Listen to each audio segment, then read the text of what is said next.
تو ابراہیم کہنے لگے اگر مجھے میرے رب نے ہدایت نہ کی تو میں گمراہ لوگوں میں شامل ہو جاؤں گا۔ اے اللہ تو کہاں ہے؟ اپنی طرف میری رہنمائی کر۔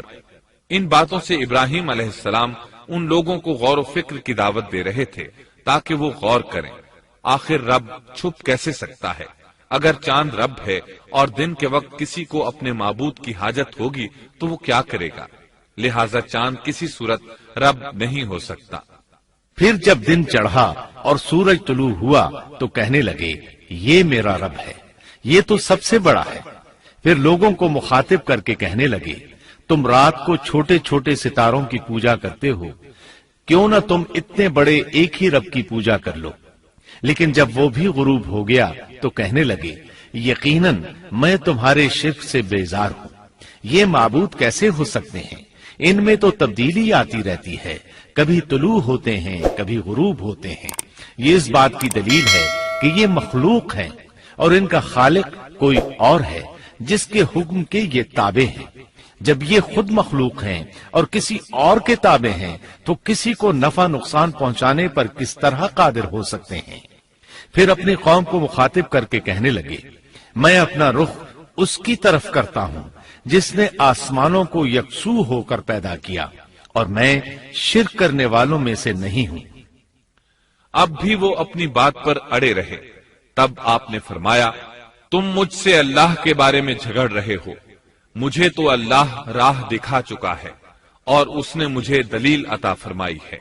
میں یقیناً جانتا ہوں کہ تمہارے تمام معبود بے بس اور بے طاقت ہیں۔ جاؤ تم سے اور تمہارے ان معبودوں سے جو ہو سکے کر لو، میرے رب کی مرضی کے بغیر کچھ بھی نہیں ہو سکتا۔ میرے رب نے ہر چیز کے علم کو اپنے گھیرے میں لے رکھا ہے، کیا پھر بھی تم نصیحت حاصل نہیں کرو گے؟ اور میں تمہارے معبودوں سے خوف کیوں کھاؤں؟ تم اللہ سے نہیں ڈرتے؟ ان کو اللہ کا شریک ٹھہرا رہے ہو، اللہ نے اس کی کوئی دلیل نازل نہیں کی۔ اگر تم میں صحیح علم ہے تو تم ہی بتلا دو کہ ہم دونوں جماعتوں میں سے امن کا زیادہ حقدار کون ہے؟ امن انہی کے لیے ہے جو ایمان لانے کے بعد دین کو شرک سے خلط ملط نہیں کرتے۔ حقیقت میں ہدایت یافتہ وہی لوگ ہیں۔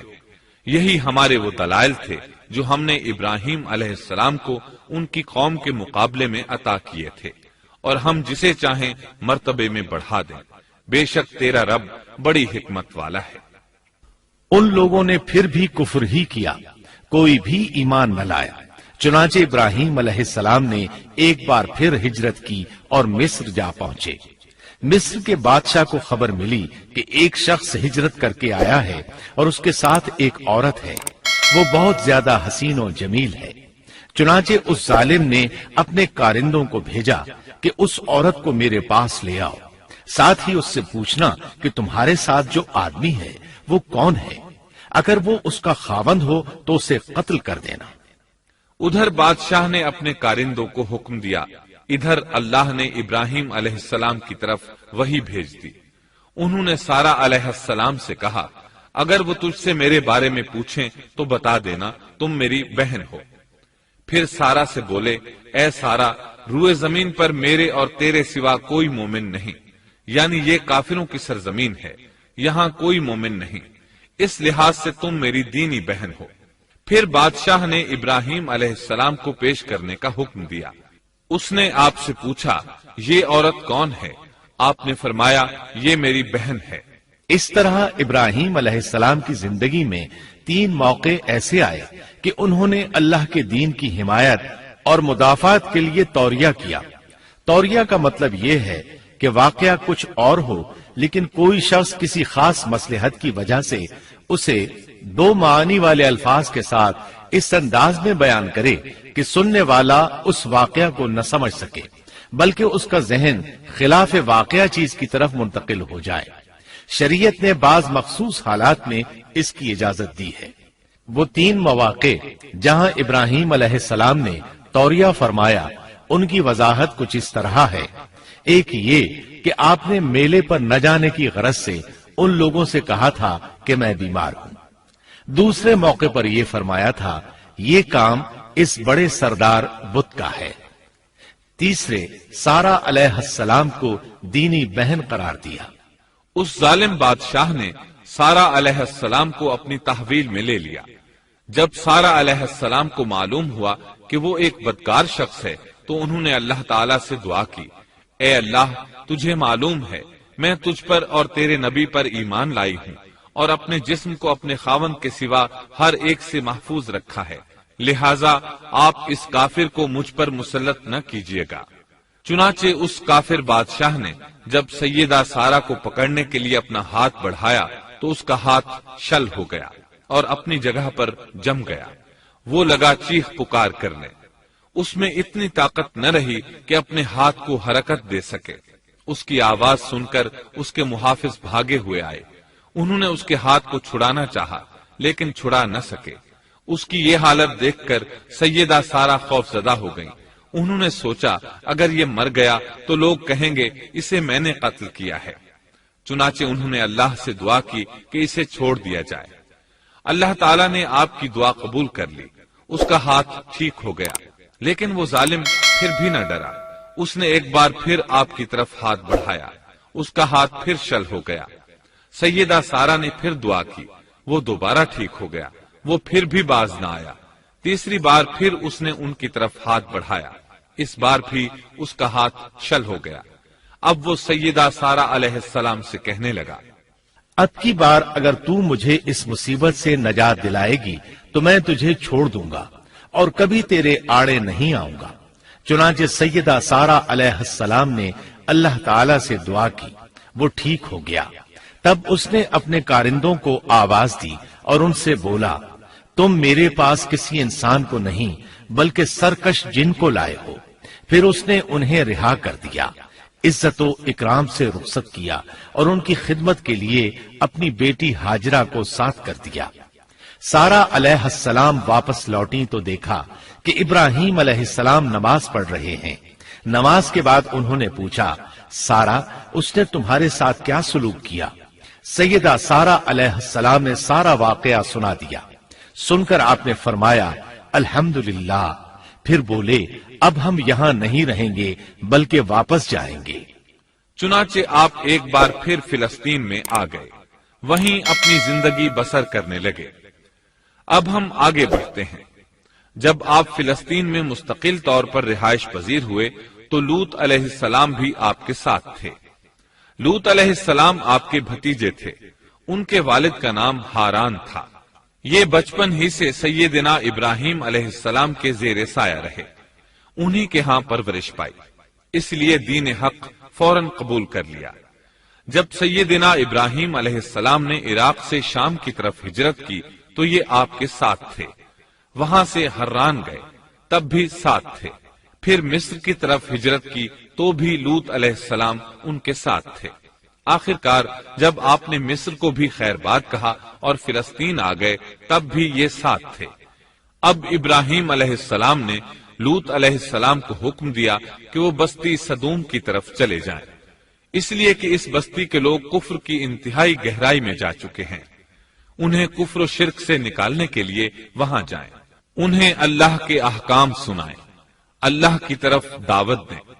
چنانچہ لوط علیہ السلام تو اس طرف روانہ ہو گئے اور ادھر فلسطین میں صرف 3 مسلمان رہ گئے، ابراہیم علیہ السلام، ان کی زوجہ محترمہ سیدہ سارا اور سیدہ ہاجرہ علیہم السلام وہیں رہائش پذیر رہے اور لوگوں کو مسلسل اللہ کی طرف دعوت دیتے رہے۔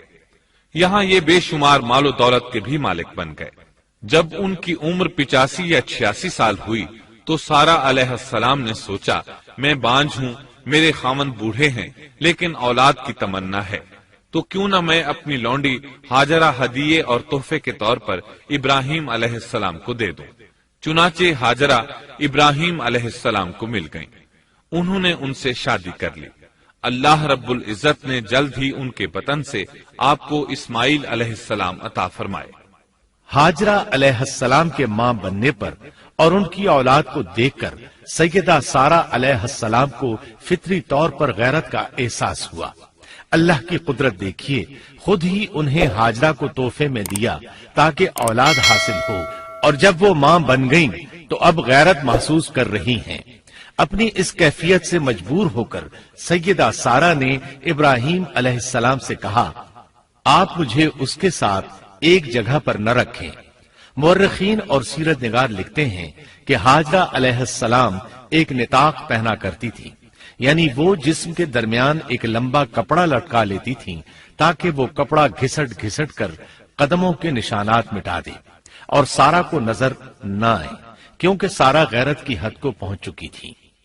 ابراہیم علیہ السلام نے جب سارہ علیہ السلام کے اندر غیرت کے آثار دیکھے تو ہاجرہ کو ان کی نگاہوں سے دور کر دیا۔ ادھر اللہ کا حکم بھی نازل ہو گیا کہ اپنی بیوی ہاجرہ اور دودھ پیتے بچے اسماعیل کو ساتھ لے لیں اور مکہ کی طرف رخ کر لیں۔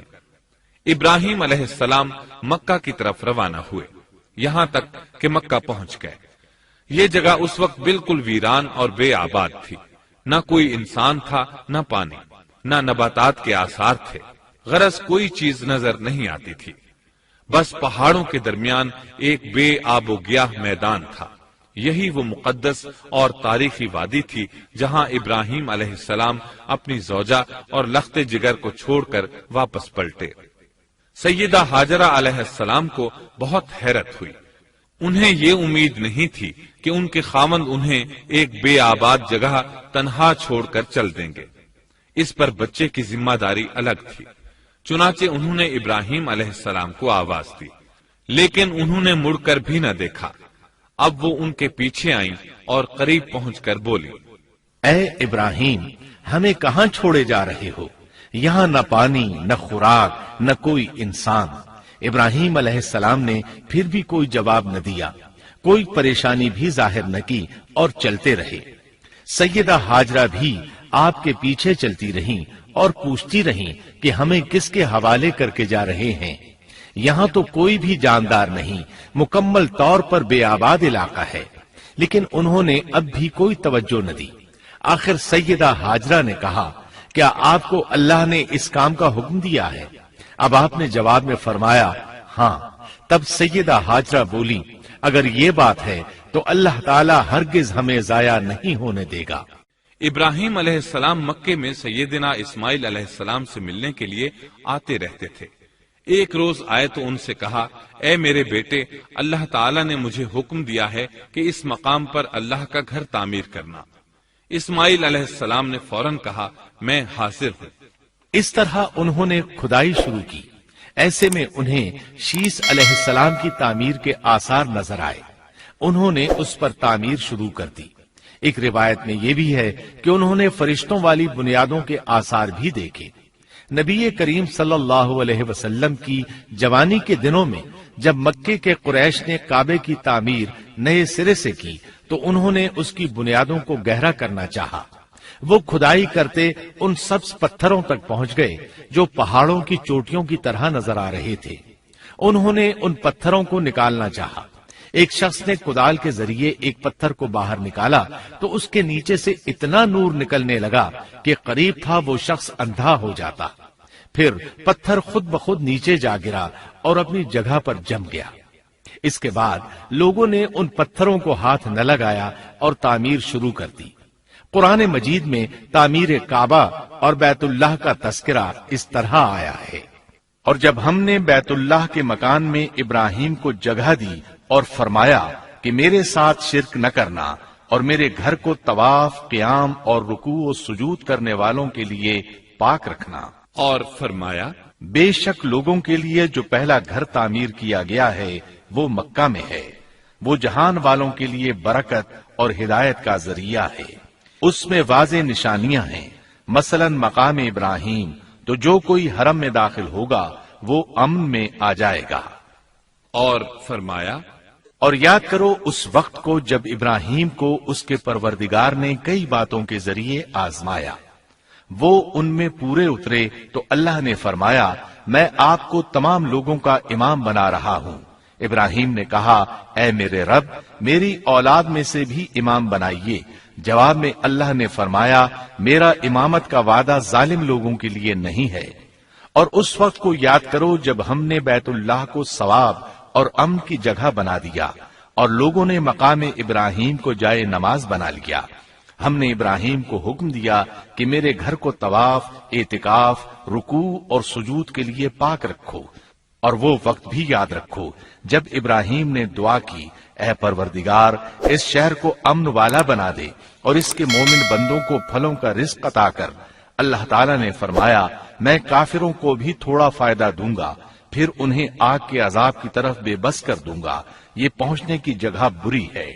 اور وہ وقت یاد کرو جب ابراہیم اور اسماعیل بیت اللہ کی بنیادوں کو بلند کر رہے تھے اور دعا مانگ رہے تھے، اے ہمارے رب ہماری محنت کو قبول فرما، تو دعا کو سننے والا جاننے والا ہے، اور ہمیں اپنا فرما بردار بنا، ہماری اولاد میں سے بھی ایک فرما بردار گروہ بنا، اور ہمیں عبادت کا طریقہ سکھا اور ہم پر رجوع فرما، کیونکہ تو ہی توبہ قبول کرنے اور راہ فرمانے والا ہے۔ اے ہمارے رب ان لوگوں میں انہی میں سے ایک رسول بھیج جو ان پر تیری آیات کی تلاوت کرے اور انہیں کتاب و حکمت سکھائے، انہیں پاک کرے، یقیناً تو غالب حکمت والا ہے۔ تعمیر کے دوران جب ابراہیم علیہ السلام اس مقام تک پہنچے جہاں آج حجر اسود ہے تو اللہ تعالیٰ نے جنت سے ایک پتھر بھیجا۔ جب دیواریں انسانی قد کے برابر ہو گئیں تو اسماعیل علیہ السلام ایک پتھر لے آئے۔ اب ابراہیم علیہ السلام اس پتھر پر کھڑے ہوئے، وہ ننگے پاؤں تھے۔ اسی وقت پتھر پگھل گیا، ان کے پاؤں اس کے اندر کسی قدر دھنس گئے، پتھر پر ان کے پیروں کے نشانات آ گئے۔ اسی پتھر کو آج مقام ابراہیم کہا جاتا ہے۔ پہلے یہ پتھر بیت اللہ کی دیواروں کے ساتھ رکھا گیا تھا۔ جب لوگ طواف کے لیے آتے تو سیدنا ابراہیم کے پیروں کے نشانات دیکھنے کے لیے یہاں ہجوم ہو جاتا۔ اس طرح طواف کرنے والوں کو دقت کا سامنا ہوتا۔ سیدنا عمر رضی اللہ عنہ نے صحابہ کرام کے مشورے سے اس پتھر کو اس جگہ سے قدرے ہٹا کر نماز کی صفوں کے قریب کر دیا تاکہ طواف کرنے والوں کو دقت نہ ہو۔ یہ مقام بہت مقدس ہے۔ اللہ نے فرمایا ہے، تم مقام ابراہیم کو جائے نماز مقرر کر لو۔ مقام ابراہیم کے قریب اس کے پیچھے ہو کر نماز پڑھنے کا موقع مل جائے تو لازماً وہاں 2 رکعت ادا کیا کرو، موقع نہ ملے تو پھر پوری مسجد حرام میں طواف سے فراغت والی 2 رکعت پڑھ لیا کرو۔ اس طرح کعبہ تعمیر ہوا۔ تب نیا حکم آیا، لوگوں میں جو استطاعت رکھے اس پر اللہ کے لیے حج بیت اللہ فرض ہے، اور جو شخص جان بوجھ کر اعراض کرے تو اللہ جہانوں سے بے نیاز ہے اور اسے اس کی کوئی پرواہ نہیں۔ ادھر ابراہیم علیہ السلام کو اللہ تعالی کی طرف سے اشارہ ہوا، لوگوں میں حج کا اعلان کر دیں۔ ابراہیم علیہ السلام کہنے لگے، اللہ میری آواز بھلا کس کس تک پہنچے گی؟ جواب آیا، آپ کے ذمے آواز لگانا ہے، پہنچانا ہمارا کام ہے۔ چنانچہ آپ عرفات کے ایک پہاڑ پر چڑھے اور آواز لگائی، لوگو بیت الحرام کا حج کرو۔ اللہ تعالیٰ نے معجزانہ طور پر یہ آواز تمام انسانوں تک پہنچا دی، خواہ وہ پیدا ہوئے تھے یا نہیں۔ دوسرا معجزہ یہ ہوا کہ اللہ نے بیت اللہ اور اس کے حج کی محبت لوگوں کے دلوں میں ڈال دی۔ اللہ نے فرمایا، اور آپ لوگوں میں حج کا اعلان کر دیں، وہ آپ کی طرف پیدل بھی آئیں گے اور دبلے پتلے اونٹوں پر بھی دور دور سے آئیں گے۔ اس طرح لوگ پیدل اور سوار ہو کر کثرت سے حج کے لیے آنے لگے اور یہ ویران علاقہ آباد ہونے لگا۔ یہ تھے حالات اور واقعات ابراہیم علیہ السلام کے۔ آپ نے 175 سال کی عمر میں وفات پائی۔ آپ سے پہلے سیدہ ہاجرہ علیہ السلام نے وفات پائی، اور ان کی وفات سے کچھ ہی عرصہ بعد سیدہ سارہ علیہ السلام 127 سال کی عمر میں فوت ہو گئیں۔ ان دونوں کی وفات کے بعد آپ غمگین رہنے لگے۔ آخر اتنی مدت تک ساتھ رہا تھا۔ آپ خلیل الرحمان تھے، آپ پر صحیفے بھی نازل ہوئے، آپ اللہ کے بے حد شکر گزار تھے۔ محترم سامعین، السلام علیکم ورحمۃ اللہ وبرکاتہ۔ اب ہم آتے ہیں سیدنا ابراہیم علیہ السلام کے قصے کی طرف، لیکن اس سے پہلے یہ وضاحت کر دیں کہ سیدنا ابراہیم علیہ السلام کے واقعے کے ساتھ چند دوسرے انبیاء علیہ السلام کے واقعات بھی وابستہ ہیں۔ مثلا سیدنا لوط علیہ السلام کا واقعہ، اس لیے کہ یہ سیدنا ابراہیم علیہ السلام کے بھتیجے بھی ہیں اور ان کے پیروکار بھی۔ اسی طرح آپ کے صاحبزادوں سیدنا اسماعیل اور سیدنا اسحاق علیہم السلام کے واقعات ساتھ ساتھ چلتے ہیں۔ اس کی وجہ یہ ہے کہ سیدنا اسماعیل علیہ السلام کی ولادت کے وقت ابراہیم علیہ السلام کی عمر 87 سال تھی، اور سیدنا اسحاق علیہ السلام کی پیدائش کے وقت سیدنا ابراہیم علیہ السلام کی عمر 100 سال تھی، جبکہ سیدنا ابراہیم علیہ السلام کی کل عمر 175 سال ہوئی۔ اس لیے ان کے واقعات ساتھ ساتھ چلتے ہیں۔ ابراہیم علیہ السلام کا قصہ سناتے ہوئے ان حضرات کا ذکر ساتھ ساتھ ضرور آئے گا، تو آئیے شروع کرتے ہیں قصہ ابراہیم علیہ السلام کا۔ صالح علیہ السلام کے بعد اللہ تعالیٰ نے سیدنا ابراہیم علیہ السلام کو مبعوث فرمایا۔ ابراہیم علیہ السلام جد الانبیاء ہیں، عظیم المرتبت اور اولو العزم پیغمبر ہیں۔ آپ کے والد کا نام طارق تھا، جبکہ اس کا لقب آزر تھا۔ آزر مدد کرنے والے کو کہتے ہیں۔ یہ شخص اپنے قبیلے کے افراد کی مدد کیا کرتا تھا، غمخواری کرتا تھا، اس لیے اس کا لقب آزر مشہور ہو گیا تھا۔ قرآن مجید میں ابراہیم علیہ السلام کا قصہ 73 مقامات پر ذکر ہوا ہے۔ یہ 73 مقامات 25 سورتوں میں ہیں، اور یہ بات ابراہیم علیہ السلام کے بلند مرتبت ہونے پر دلالت کرتی ہے۔ ابراہیم علیہ السلام بھی سام بن نوح علیہ السلام کی نسل سے ہیں۔ آپ کی پیدائش عراق کے مشہور شہر بابل میں ہوئی۔ یہ عراق کے شمال میں واقع تھا اور آج بھی موجود ہے۔ بہت بڑا شہر ہے۔ اس وقت بھی بڑی آبادی پر مشتمل تھا۔ یہاں بت پرستی عام ہو چکی تھی۔ اللہ تعالی سورۃ العنکبوت آیت 25 میں فرماتے ہیں، ابراہیم نے کہا کہ تم نے جن بتوں کی پرستش اللہ کے سوا کی ہے، انہیں تم نے اپنی آپس کی دنیاوی دوستی کے بنا پر معبود ٹھہرا لیا ہے۔ مطلب یہ کہ وہ لوگ اللہ کی عبادت بتوں کو اللہ کا شریک ٹھہرا کر کرتے تھے۔ ابراہیم علیہ السلام نے اپنے باپ سے اور اپنی قوم سے کہا کہ یہ مورتیاں جن کے تم مجاور بنے بیٹھے ہو کیا ہیں؟ انہوں نے جواب دیا، ہم نے اپنے باپ دادوں کو انہی کی عبادت کرتے پایا ہے۔ اللہ تعالیٰ ان کے بارے میں فرماتے ہیں، اے نبی، انہیں ابراہیم علیہ السلام کا قصہ سنا دو، جبکہ انہوں نے اپنے باپ اور اپنی قوم سے فرمایا، تم کس کی عبادت کرتے ہو؟ کہنے لگے، بتوں کی، ہم تو برابر ان کے مجاور بنے بیٹھے ہیں۔ ابراہیم علیہ السلام نے فرمایا، جب تم انہیں پکارتے ہو تو کیا وہ سنتے بھی ہیں یا تمہیں نفع اور نقصان پہنچا سکتے ہیں؟ انہوں نے کہا، یہ ہم کچھ نہیں جانتے، ہم نے تو اپنے باپ دادوں کو اسی طرح کرتے پایا ہے۔ مطلب یہ کہ یہ بت پرستی انہیں ورثے میں ملی تھی۔ وہ جن معبودوں کی عبادت کرتے تھے، نہ وہ ان کی پکار کو سنتے تھے، نہ ہی ان کے نفع و نقصان پر قادر تھے۔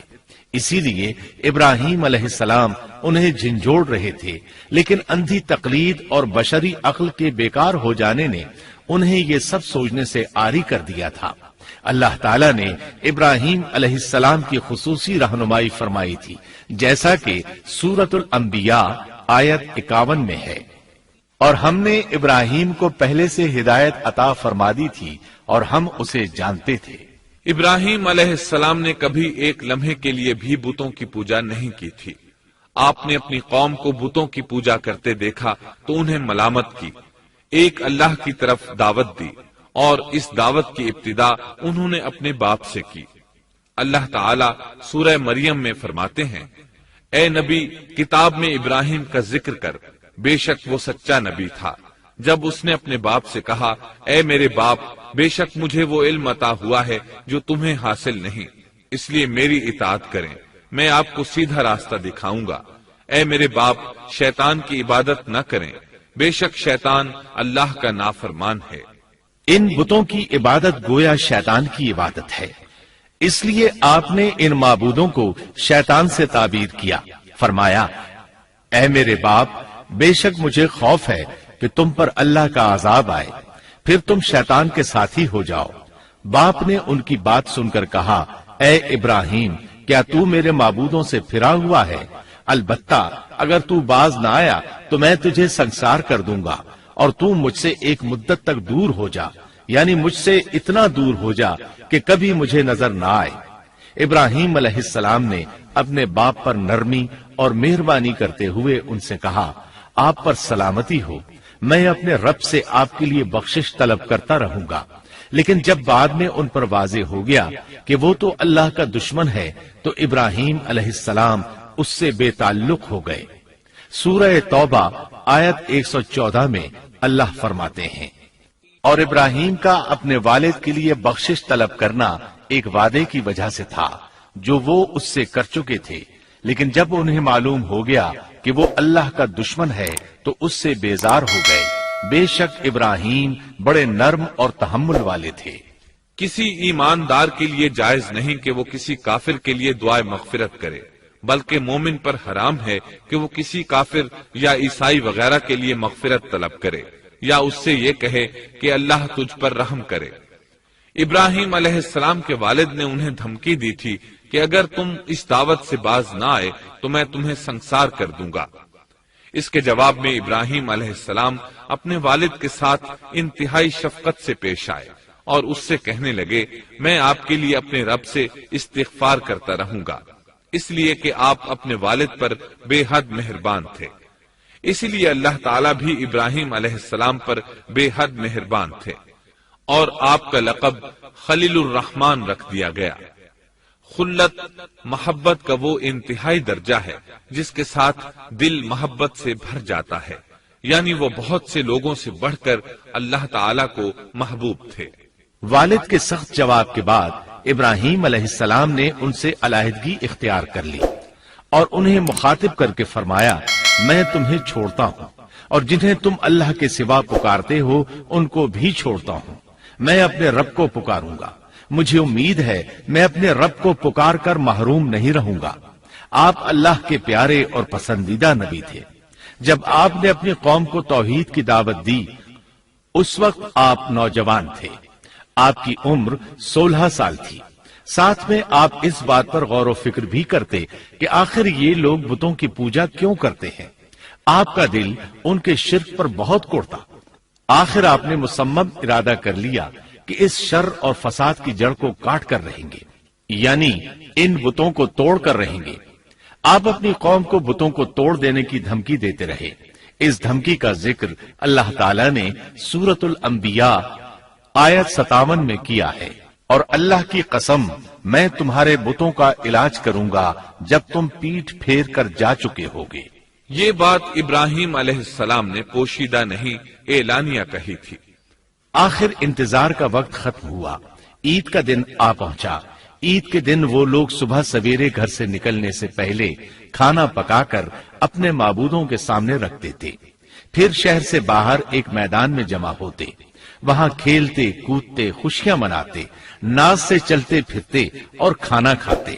شام کو گھروں کی طرف آتے، صبح بتوں کے پاس جو کھانا رکھ گئے تھے اس کو اٹھاتے اور تبرک سمجھ کر کھا جاتے۔ اپنے معمول کے مطابق انہوں نے عید کی تیاری کر لی، لیکن ابراہیم علیہ السلام تیار نہ ہوئے، اس لیے کہ وہ تو ان کے ساتھ جانے کا ارادہ ہی نہیں رکھتے تھے۔ وہ لوگ جانے سے پہلے ابراہیم علیہ السلام کے پاس آئے اور کہنے لگے، کیا آپ ہمارے ساتھ نہیں جائیں گے؟ سیدنا ابراہیم علیہ السلام نے آسمان کی طرف نگاہ کی اور فرمایا، میں بیمار ہوں۔ یہ تمام واقعہ سورۃ الانبیاء آیات 51 تا 58 میں بیان ہوا ہے۔ یقیناً ہم نے ابراہیم کو پہلے سے ہدایت فرما دی تھی اور ہم اسے جانتے تھے، جبکہ اس نے اپنے باپ سے اور اپنی قوم سے کہا کہ یہ مورتیاں جن کے تم مجاور بنے بیٹھے ہو کیا ہیں؟ سب نے کہا، ہم نے اپنے باپ دادوں کو انہی کی عبادت کرتے پایا ہے۔ آپ نے فرمایا، پھر تو تم اور تمہارے باپ دادا سبھی یقیناً کھلی گمراہی میں مبتلا رہے۔ کہنے لگے، کیا آپ سچ مچ ہمارے پاس حق لائے ہیں یا یوں ہی مذاق کر رہے ہیں؟ آپ نے فرمایا، نہیں نہیں، در حقیقت تم سب کا پروردگار تو وہ ہے جو آسمان و زمین کا مالک ہے، جس نے انہیں پیدا کیا ہے۔ میں تو ایسی بات کا گواہ اور قائل ہوں، اور اللہ کی قسم میں تمہارے ان معبودوں کا علاج تمہاری غیر موجودگی میں کروں گا۔ پس اس نے ان سب کے ٹکڑے کر دیے، البتہ صرف بڑے بت کو چھوڑ دیا، یہ اس لیے کیا کہ وہ سب اس کی طرف لوٹے۔ ابراہیم علیہ السلام نے لوگوں کے ساتھ عیدگاہ جانے سے انکار کیا اور عذر پیش کیا کہ وہ بیمار ہیں۔ وہ لوگ آپ کو چھوڑ کر چلے گئے۔ بعد میں ابراہیم علیہ السلام ان بتوں کے پاس گئے، دیکھا کہ ان کے سامنے کھانا پڑا ہے۔ چونکہ سب لوگ کھانا لائے تھے اس لیے یہ کھانا بہت زیادہ تھا، لیکن ان جھوٹے معبودوں نے اسے کھانا تو درکنار اس کو چھوا تک نہ تھا۔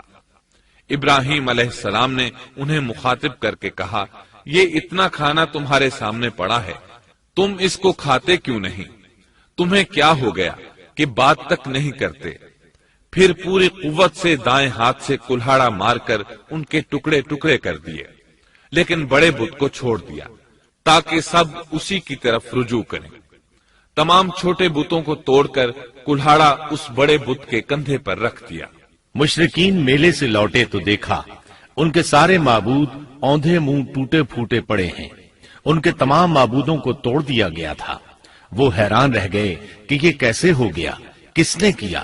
کہنے لگے، یہ کام کس ظالم کا ہے؟ اس نے ہمارے معبودوں کی توہین کی ہے۔ اس وقت جن لوگوں نے ابراہیم علیہ السلام کا وہ کلام سنا تھا انہیں ان کا خیال آ گیا۔ کہنے لگے، وہ نوجوان جس کا نام ابراہیم ہے اسے ہم نے اپنے بتوں کی مذمت کرتے سنا ہے۔ اللہ کی قدرت کہ ابراہیم علیہ السلام کا جو مقصد تھا وہ خود بخود پورا ہو رہا تھا۔ قوم کے لوگ مشورہ کر رہے تھے کہ سب کو جمع کرو اور اسے بلاؤ، پھر اسے سزا دو۔ چنانچہ تمام اہل باطل چھوٹے بڑے جمع ہو گئے، کارروائی شروع ہو گئی۔ کہنے لگے، اے ابراہیم، ہمارے معبودوں کے ساتھ یہ لغو حرکت تو نے کی ہے۔ ابراہیم علیہ السلام نے جواب دیا، یہ کام تو اس بڑے بت کا ہے، مجھ سے کیوں پوچھتے ہو؟ تم اپنے معبودوں سے کیوں نہیں پوچھ لیتے کہ ان کے ٹکڑے کس نے اڑائے ہیں؟ ابراہیم علیہ السلام کا جواب سن کر وہ سب سوچ میں پڑ گئے، پھر کہنے لگے، ہم نے بڑی غلطی کی، اپنے معبودوں کے پاس کسی کو حفاظت کے لیے نہیں چھوڑا۔ اس قدر واضح بات محسوس کر کے بھی وہ ظالم ایمان نہ لائے، بلکہ شیطان نے ان کے دلوں میں وسوسہ ڈالا اور انہوں نے غور و فکر کر کے کہا، اے ابراہیم، کیا تمہیں علم نہیں، یہ تو بے زبان ہیں، یہ بول نہیں سکتے۔ اب ابراہیم علیہ السلام نے فرمایا، تب پھر تم اللہ کے سوا اس چیز کی عبادت کرتے ہو جو تمہیں کچھ بھی نفع نہ دے سکے اور نہ نقصان پہنچا سکے۔ تعجب ہے تم پر اور ان پر بھی جنہیں تم اللہ کے سوا پکارتے ہو، کیا تم میں بالکل عقل نہیں؟ اس طرح ابراہیم علیہ السلام نے ان پر حقیقت خوب اچھی طرح واضح کر دی۔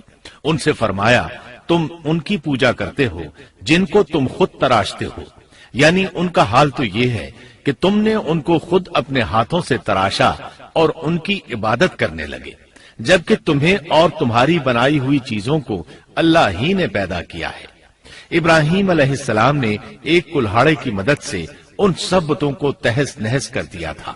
یہ اس بات کی واضح ترین نشانی تھی کہ یہ بالکل بے بس ہیں، لیکن اس واضح نشانی کے باوجود وہ اپنے کفر ہی پر ڈٹے رہے اور لگے ابراہیم علیہ السلام کو دھمکیاں دینے۔ کہنے لگے، اس کے لیے ایک آتش کدہ بناؤ اور اسے اس دہکتی آگ میں ڈال دو۔ پھر ان لوگوں نے ایک چٹیل میدان کا انتخاب کیا جہاں مٹی نام کی کوئی چیز نہیں تھی۔ اس میدان کو پتھروں کی باڑ کے ساتھ گھیر دیا گیا۔ پھر سب لوگوں کو حکم دیا گیا کہ وہ لکڑیاں جمع کر کے اس گھیری ہوئی جگہ میں رکھیں۔ چنانچہ سب لوگ لکڑیاں جمع کر کے وہاں لانے لگے، یہاں تک کہ عورتوں اور بچوں نے بھی اس کام میں بڑھ چڑھ کر حصہ لیا۔ میدان میں اتنی لکڑیاں جمع ہو گئیں کہ زمین نظر نہیں آتی تھی۔ یہ لکڑیاں زمین پر ایک اونچی دیوار محسوس ہوتی تھیں۔ پھر ان لکڑیوں کو آگ لگائی گئی۔ جب آگ کے شعلے آسمان سے باتیں کرنے لگے تو انہوں نے ابراہیم علیہ السلام کو آگ میں ڈالنے کے لیے ایک جھولا تیار کیا۔ اس میں سیدنا ابراہیم علیہ السلام کو رکھا گیا۔ اس وقت آپ نے یہ دعا پڑھی، حسبنا اللہ ونعم الوکیل۔ ہمیں اللہ کافی ہے اور وہی بہترین کارساز ہے۔ یہ کلمہ ہر محتاج اور مصیبت زدہ کو پڑھنا چاہیے۔ بخاری میں ہے، رسول اللہ صلی اللہ علیہ وسلم نے فرمایا، حسبنا اللہ ونعم الوکیل ابراہیم علیہ السلام نے اس وقت فرمایا تھا جب انہیں آگ میں پھینکا جانے لگا تھا۔ مطلب یہ کہ ہم اللہ ہی پر بھروسہ کرتے ہیں، اس کے سوا ہمارا کسی پر بھروسہ نہیں۔ بعض روایات میں یہ بھی ہے کہ جب ابراہیم علیہ السلام کو آگ میں ڈالا جانے لگا تو جبریل علیہ السلام آئے اور کہا، اے ابراہیم، کوئی حاجت ہے تو میں حاضر ہوں۔ ابراہیم علیہ السلام نے فرمایا، اگر تم اپنی مرضی سے آئے ہو تو مجھے تمہاری کوئی ضرورت نہیں۔ ایک دوسری روایت میں ہے کہ بارش کے فرشتے نے حاضر ہو کر کہا تھا، اے ابراہیم، مجھے حکم دیجئے میں بارش برسا کر اس آگ کو بجھا دوں۔ لیکن ایسی تمام روایات ضعیف ہیں۔ یوں بھی اللہ کا حکم ان سے پہلے کام کرنے والا تھا۔ اللہ تعالی سورہ انبیاء آیت 69 اور 70 میں فرماتے ہیں، ہم نے کہا، اے آگ ابراہیم پر ٹھنڈی ہو جا اور سلامتی والی ہو جا۔ گو انہوں نے ابراہیم کا برا چاہا، لیکن ہم نے انہیں ہی نقصان پانے والا کر دیا۔ چنانچہ جب ابراہیم علیہ السلام کو آگ میں ڈالا گیا تو وہ ٹھنڈی ہو گئی۔ ابن عباس رضی اللہ عنہما فرماتے ہیں، اگر اللہ تعالیٰ آگ سے یہ نہ فرماتے کہ سلامتی والی ٹھنڈی ہو جا تو وہ اس قدر سرد ہو جاتی کہ اس کی ٹھنڈک سے تکلیف محسوس ہوتی۔ گویا آگ بھی اللہ کے حکم کے بغیر نہیں جلا سکتی، چھری اللہ کے حکم کے بغیر نہیں کاٹ سکتی، اس لیے کہ یہ بھی اللہ کی مخلوق ہیں اور ان کی قدرت بھی اللہ کے پاس ہے۔ وہ چاہے تو ان کو قدرت عطا کر دے، چاہے تو قدرت واپس لے لے۔ آگ کو ٹھنڈا ہونے کا حکم ہوا، وہ ٹھنڈی ہو گئی۔ اس نے نہ ابراہیم علیہ السلام کے کپڑے جلائے، نہ جسم کے کسی حصے کو کوئی نقصان پہنچایا، صرف وہ رسیاں جلائیں جن سے آپ کو باندھا گیا تھا۔ سبحان اللہ۔ لوگ آگ کے گرد اس انتظار میں کھڑے تھے کہ جو ہی انہیں آگ میں پھینکا جائے گا وہ جل کر راکھ ہو جائیں گے، لیکن وہ یہ دیکھ کر حیران رہ گئے کہ ابراہیم علیہ السلام بڑے ناز سے آگ کے درمیان بیٹھے ہیں۔ بعض روایات میں ہے کہ ابراہیم علیہ السلام فرمایا کرتے تھے، مجھے ان دنوں جو راحت اور سکون حاصل تھا ویسا آگ سے نکلنے کے بعد نہیں ہوا۔ لوگ اس معجزے کو دیکھ کر حیرت زدہ تھے۔ پھر ابراہیم علیہ السلام آگ سے نکلے۔ اتنا بڑا معجزہ دیکھنے کے باوجود لوط علیہ السلام کے سوا کوئی شخص پورے بابل شہر سے ان پر ایمان نہ لایا۔ اللہ تعالیٰ فرماتے ہیں، پس ابراہیم پر لوط ایمان لائے۔ مطلب یہ کہ پوری بستی سے لوط علیہ السلام تھے جو آپ پر ایمان لائے تھے، باقی تمام لوگ کفر ہی پر ڈٹے رہے۔ ابراہیم علیہ السلام ان کا رویہ دیکھ کر نا امید ہو گئے کہ اس سے بڑھ کر یہ کون سا معجزہ دیکھنا چاہتے ہیں۔ ان کے بتوں کو توڑ دیا گیا، اپنی آنکھوں سے اللہ کی نشانی ان لوگوں نے دیکھی، پھر بھی یہ ایمان نہیں لائے، چنانچہ آپ نے وہاں سے ہجرت کا ارادہ فرما لیا۔ اس وقت بابل پر نمرود نامی بادشاہ کی حکومت تھی۔ کہا جاتا ہے کہ زمین کے بیشتر حصے پر اسی کی حکمرانی تھی۔ جب اس کے پاس یہ خبریں پہنچیں کہ ابراہیم علیہ السلام کو آگ میں ڈالا گیا لیکن آگ نے انہیں نہیں جلایا، تو اس نے ابراہیم علیہ السلام کو اپنے دربار میں پیش کرنے کا حکم دیا۔ ابراہیم علیہ السلام کو وہاں لایا گیا۔ نمرود نے ان سے ان کے رب کے بارے میں سوال کیا۔ اللہ تعالیٰ سورۃ البقرہ آیت 258 میں فرماتے ہیں، کیا تو نے اس شخص کو نہیں دیکھا جس نے ابراہیم سے اس کے رب کے متعلق جھگڑا کیا، اس لیے کہ اللہ نے اسے سلطنت دی تھی۔ ایک روایت میں ہے کہ 4 بادشاہوں نے زمین کے بیشتر حصے پر حکمرانی کی ہے، ان میں سے ایک نمرود ہے۔ نمرود اپنے وقت کا حاکم و بادشاہ تھا۔ ابراہیم علیہ السلام سے جب اس کی اللہ تعالیٰ کے بارے میں بات چیت ہوئی تو ابراہیم علیہ السلام نے کہا، میرا رب وہ ہے جو زندہ کرتا ہے اور مارتا ہے۔ جواب میں اس نے کہا، میں بھی زندہ کرتا ہوں اور مارتا ہوں۔ چنانچہ اس نے حکم دیا کہ جیل سے 2 آدمیوں کو لے آؤ۔ جیل سے 2 ایسے آدمیوں کو لایا گیا جن کے لیے سزائے موت کا فیصلہ ہو چکا تھا۔ اس نے ان میں سے ایک کے قتل کا حکم دیا، دوسرے کو معاف کر دیا۔ اس سے اس نے یہ ثابت کرنا چاہا کہ وہ بھی زندہ کر سکتا ہے اور موت دے سکتا ہے، اور کہنے لگا، دیکھ لو میرے حکم سے لوگ مرتے ہیں اور میرے حکم سے انہیں زندگی ملتی ہے۔ اس کی بات سن کر ابراہیم علیہ السلام نے غور کیا کہ اگر وہ اس سے موت و حیات کے باریک فلسفے پر بحث کریں گے تو نمرود کا مقصد پورا ہو جائے گا اور میرا مقصد پورا نہیں ہو پائے گا۔ اس لیے بحث و مباحثے کی بجائے کوئی مضبوط دلیل پیش کر دی جائے تاکہ حق و باطل کے درمیان فرق واضح ہو جائے۔ چنانچہ آپ نے فرمایا، بے شک اللہ سورج کو مشرق سے لاتا ہے، تو اس کو مغرب سے لے آ۔ کافر بادشاہ یہ سن کر مبہوت رہ گیا، اس کا سر جھک گیا۔ اللہ تعالیٰ فرماتے ہیں تب وہ کافر حیران رہ گیا اور اللہ نا انصافوں کو سیدھی راہ نہیں دکھاتا۔ ان تمام باتوں کے بعد نمرود کو یہ معلوم کرنے کی ضرورت نہیں رہی کہ ابراہیم علیہ السلام آگ سے کیسے نجات پا گئے، کیونکہ حقیقت اس پر آشکار ہو چکی تھی۔ وہ جان گیا تھا کہ اصل معاملہ کیا ہے۔ چنانچہ اس نے ابراہیم علیہ السلام سے کہا، آپ اس ملک سے نکل جائیے، ہم آپ کو یہاں نہیں رہنے دیں گے۔ ابراہیم علیہ السلام نے عراق کو خیر بات کہا اور شام کی طرف ہجرت کر گئے۔ یہاں آ کر وہ حران نامی بستی میں مقیم ہوئے۔ اسی جگہ آپ نے اپنے چچا ہاران کی بیٹی سیدہ سارہ علیہ السلام سے شادی کی۔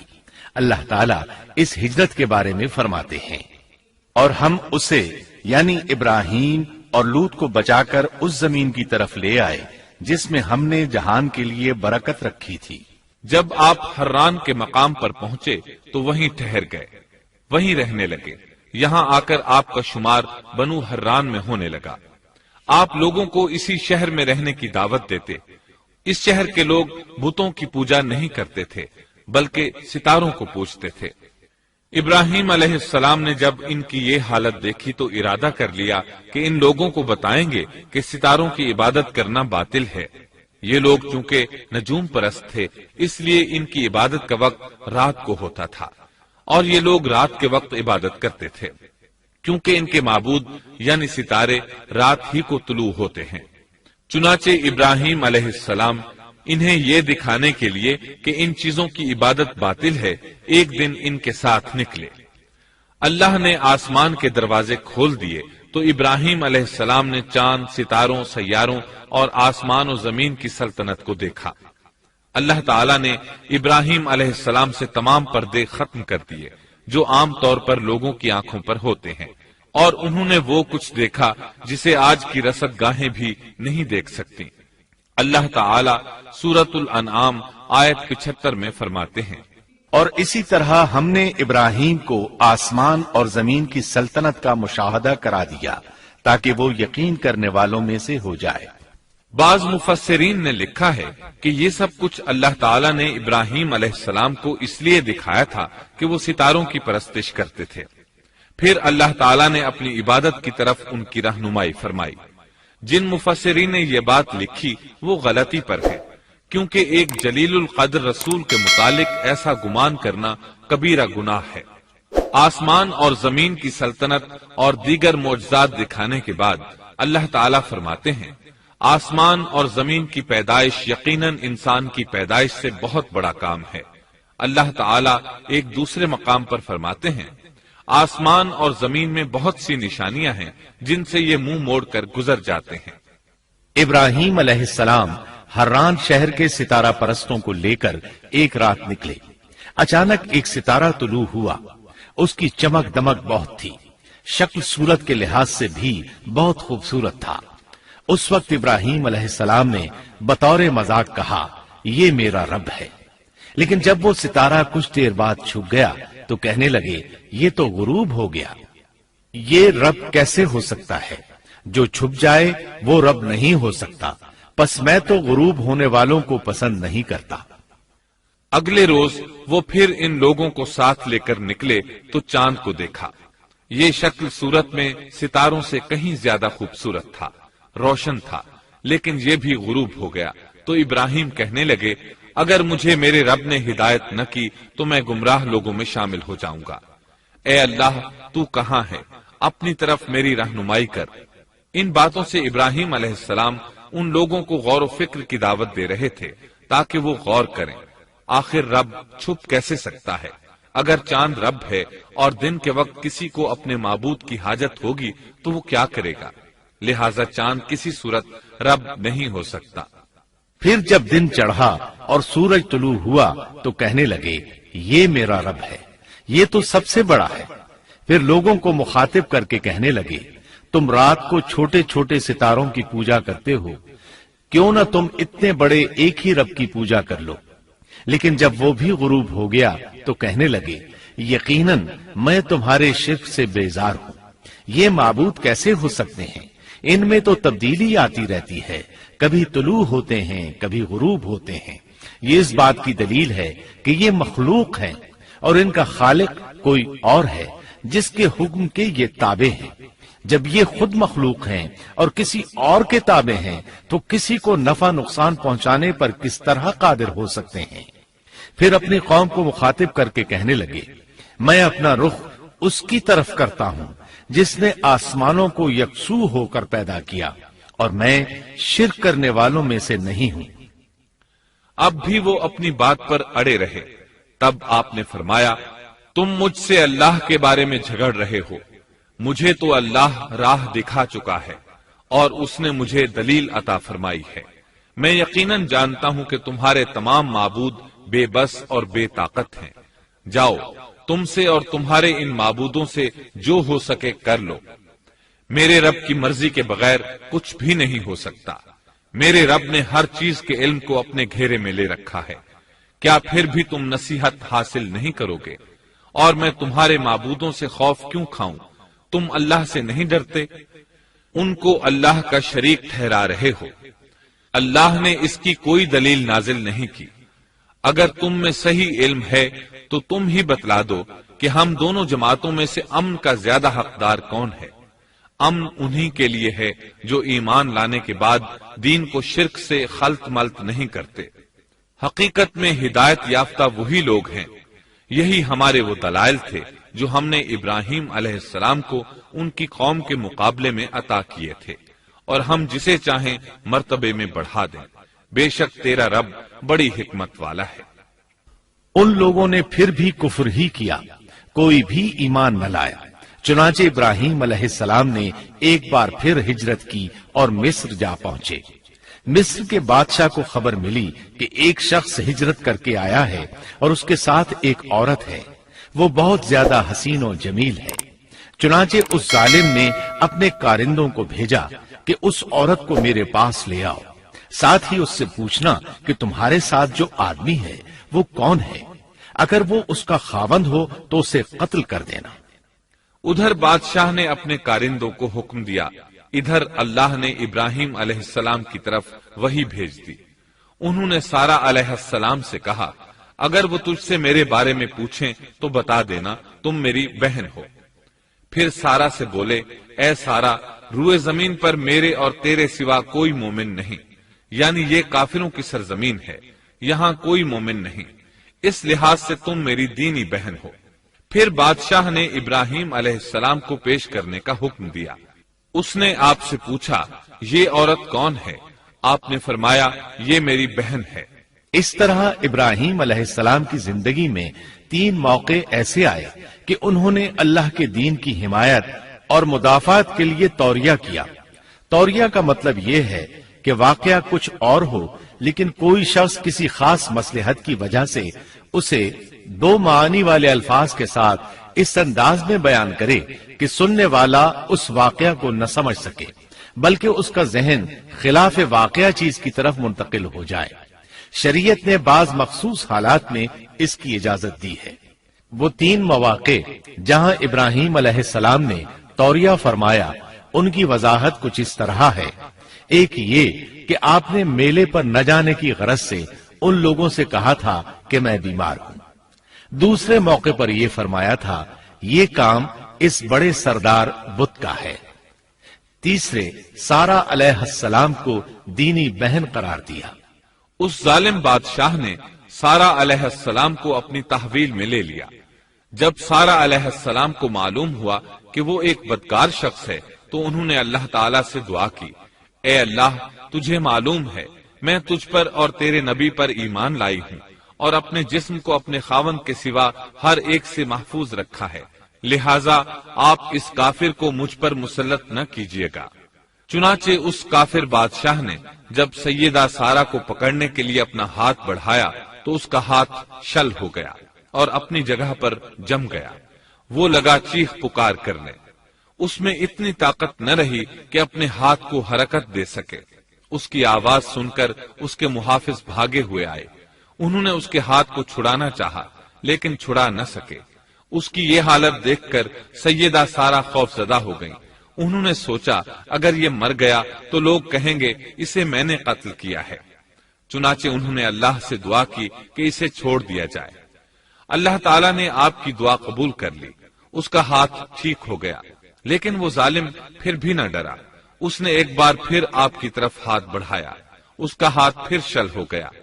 سیدہ سارہ نے پھر دعا کی، وہ دوبارہ ٹھیک ہو گیا، وہ پھر بھی باز نہ آیا۔ تیسری بار پھر اس نے ان کی طرف ہاتھ بڑھایا، اس بار بھی اس کا ہاتھ شل ہو گیا۔ اب وہ سیدہ سارہ علیہ السلام سے کہنے لگا، اب کی بار اگر تو مجھے اس مصیبت سے نجات دلائے گی تو میں تجھے چھوڑ دوں گا اور کبھی تیرے آڑے نہیں آؤں گا۔ چنانچہ سیدہ سارہ علیہ السلام نے اللہ تعالی سے دعا کی، وہ ٹھیک ہو گیا۔ تب اس نے اپنے کارندوں کو آواز دی اور ان سے بولا، تم میرے پاس کسی انسان کو نہیں بلکہ سرکش جن کو لائے ہو۔ پھر اس نے انہیں رہا کر دیا، عزت و اکرام سے رخصت کیا اور ان کی خدمت کے لیے اپنی بیٹی ہاجرہ کو ساتھ کر دیا۔ سارہ علیہ السلام واپس لوٹی تو دیکھا کہ ابراہیم علیہ السلام نماز پڑھ رہے ہیں۔ نماز کے بعد انہوں نے پوچھا، سارہ اس نے تمہارے ساتھ کیا سلوک کیا؟ سیدہ سارہ علیہ السلام نے سارا واقعہ سنا دیا۔ سن کر آپ نے فرمایا، الحمدللہ۔ پھر بولے، اب ہم یہاں نہیں رہیں گے بلکہ واپس جائیں گے۔ چنانچہ آپ ایک بار پھر فلسطین میں آ گئے، وہیں اپنی زندگی بسر کرنے لگے۔ اب ہم آگے بڑھتے ہیں۔ جب آپ فلسطین میں مستقل طور پر رہائش پذیر ہوئے تو لوط علیہ السلام بھی آپ کے ساتھ تھے۔ لوط علیہ السلام آپ کے بھتیجے تھے، ان کے والد کا نام ہاران تھا۔ یہ بچپن ہی سے سیدنا ابراہیم علیہ السلام کے زیر سایہ رہے، انہی کے ہاں پرورش پائی، اس لیے دین حق فوراً قبول کر لیا۔ جب سیدنا ابراہیم علیہ السلام نے عراق سے شام کی طرف ہجرت کی تو یہ آپ کے ساتھ تھے، وہاں سے حران گئے تب بھی ساتھ تھے، پھر مصر کی طرف ہجرت کی تو بھی لوط علیہ السلام ان کے ساتھ تھے۔ آخرکار جب آپ نے مصر کو بھی خیر باد کہا اور فلسطین آ گئے تب بھی یہ ساتھ تھے۔ اب ابراہیم علیہ السلام نے لوط علیہ السلام کو حکم دیا کہ وہ بستی سدوم کی طرف چلے جائیں، اس لیے کہ اس بستی کے لوگ کفر کی انتہائی گہرائی میں جا چکے ہیں، انہیں کفر و شرک سے نکالنے کے لیے وہاں جائیں، انہیں اللہ کے احکام سنائیں، اللہ کی طرف دعوت دیں۔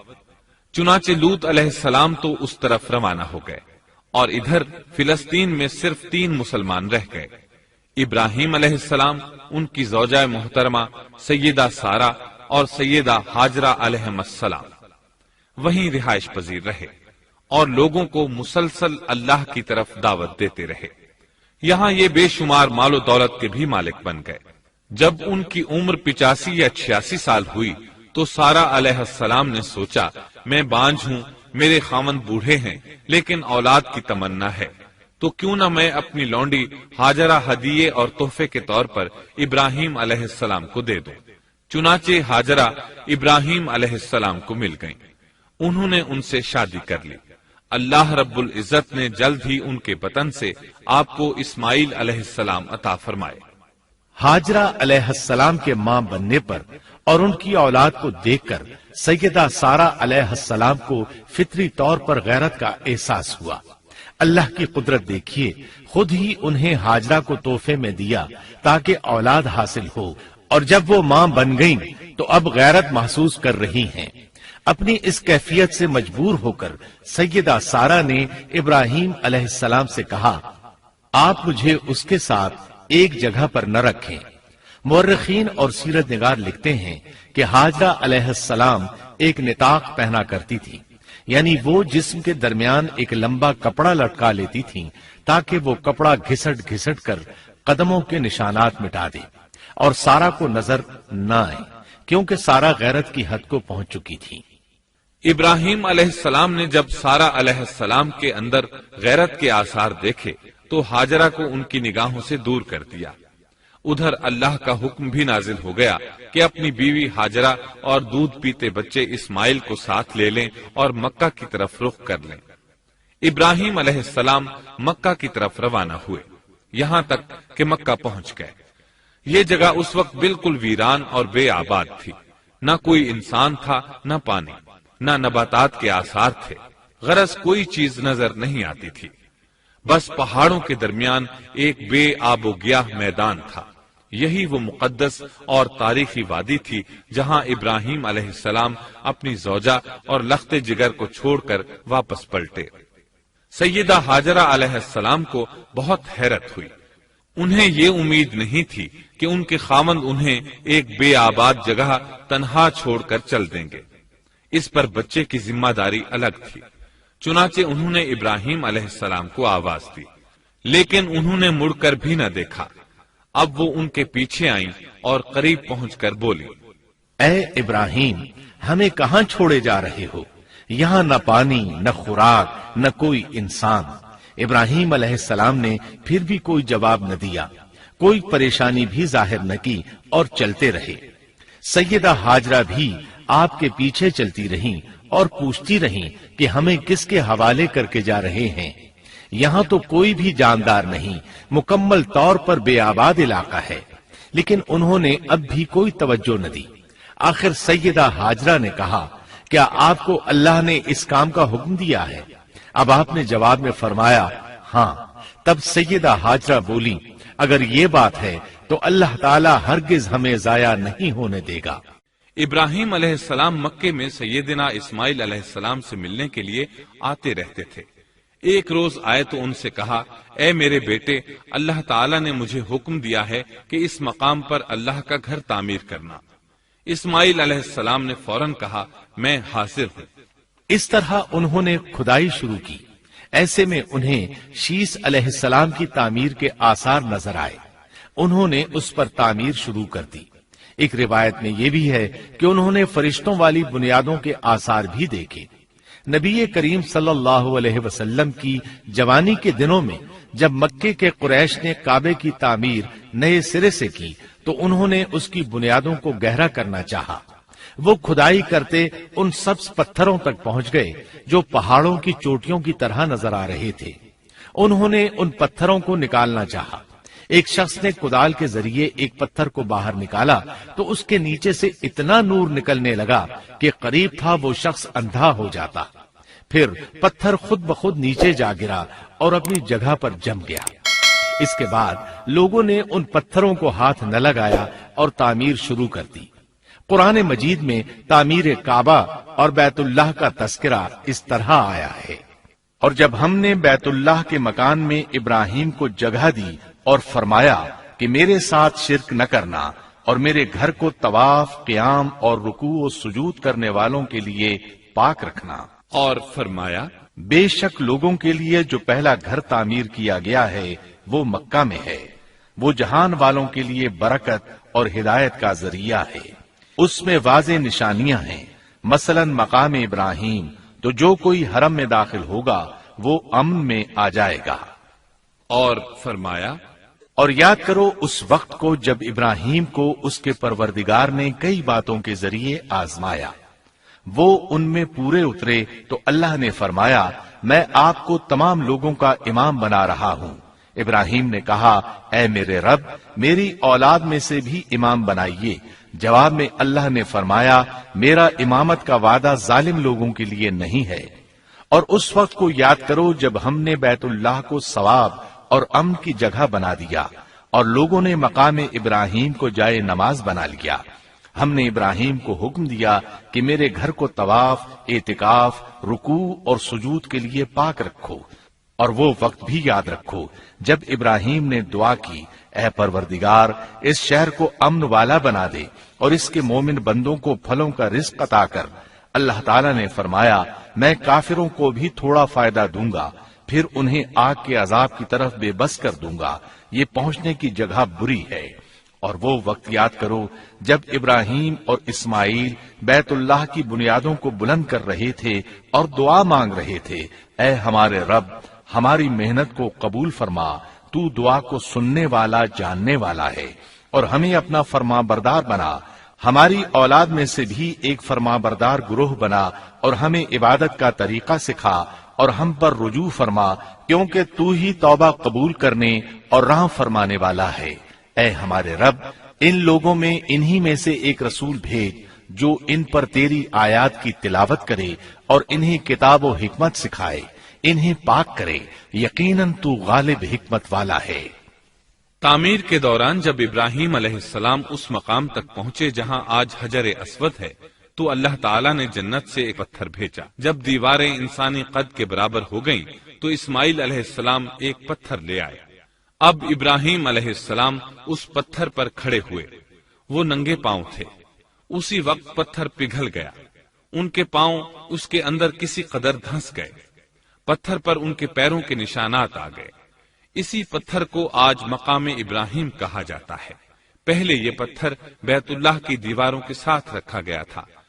جب لوگ طواف کے لیے آتے تو سیدنا ابراہیم کے پیروں کے نشانات دیکھنے کے لیے یہاں ہجوم ہو جاتا۔ اس طرح طواف کرنے والوں کو دقت کا سامنا ہوتا۔ سیدنا عمر رضی اللہ عنہ نے صحابہ کرام کے مشورے سے اس پتھر کو اس جگہ سے قدرے ہٹا کر نماز کی صفوں کے قریب کر دیا تاکہ طواف کرنے والوں کو دقت نہ ہو۔ یہ مقام بہت مقدس ہے۔ اللہ نے فرمایا ہے، تم مقام ابراہیم کو جائے نماز مقرر کر لو۔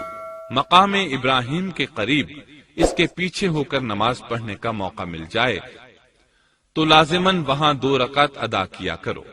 موقع نہ ملے تو پھر پوری مسجد حرام میں طواف سے فراغت والی 2 رکعت پڑھ لیا کرو۔ اس طرح کعبہ تعمیر ہوا۔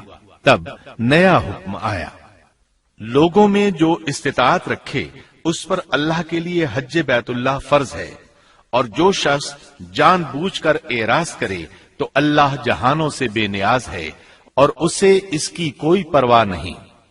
ادھر ابراہیم علیہ السلام کو اللہ تعالی کی طرف سے اشارہ ہوا، لوگوں میں حج کا اعلان کر دیں۔ ابراہیم علیہ السلام کہنے لگے، اللہ، میری آواز بھلا کس کس تک پہنچے گی؟ جواب آیا، آپ کے ذمے آواز لگانا ہے، پہنچانا ہمارا کام ہے۔ چنانچہ آپ عرفات کے ایک پہاڑ پر چڑھے اور آواز لگائی، لوگو، بیت الحرام کا حج کرو۔ اللہ تعالیٰ نے معجزانہ طور پر یہ آواز تمام انسانوں تک پہنچا دی، خواہ وہ پیدا ہوئے تھے یا نہیں۔ دوسرا معجزہ یہ ہوا کہ اللہ نے بیت اللہ اور اس کے حج کی محبت لوگوں کے دلوں میں ڈال دی۔ اللہ نے فرمایا، اور آپ لوگوں میں حج کا اعلان کر دیں، وہ آپ کی طرف پیدل بھی آئیں گے اور دبلے پتلے اونٹوں پر بھی دور دور سے آئیں گے۔ اس طرح لوگ پیدل اور سوار ہو کر کثرت سے حج کے لیے آنے لگے اور یہ ویران علاقہ آباد ہونے لگا۔ یہ تھے حالات اور واقعات ابراہیم علیہ السلام کے۔ آپ نے 175 سال کی عمر میں وفات پائی۔ آپ سے پہلے سیدہ ہاجرہ علیہ السلام نے وفات پائی اور ان کی وفات سے کچھ ہی عرصہ بعد سیدہ سارہ علیہ السلام 127 سال کی عمر میں فوت ہو گئیں۔ ان دونوں کی وفات کے بعد آپ غمگین رہنے لگے۔ آخر اتنی مدت تک ساتھ رہا تھا۔ آپ خلیل الرحمن تھے، آپ پر صحیفے بھی نازل ہوئے، آپ اللہ کے بے حد شکر گزار تھے۔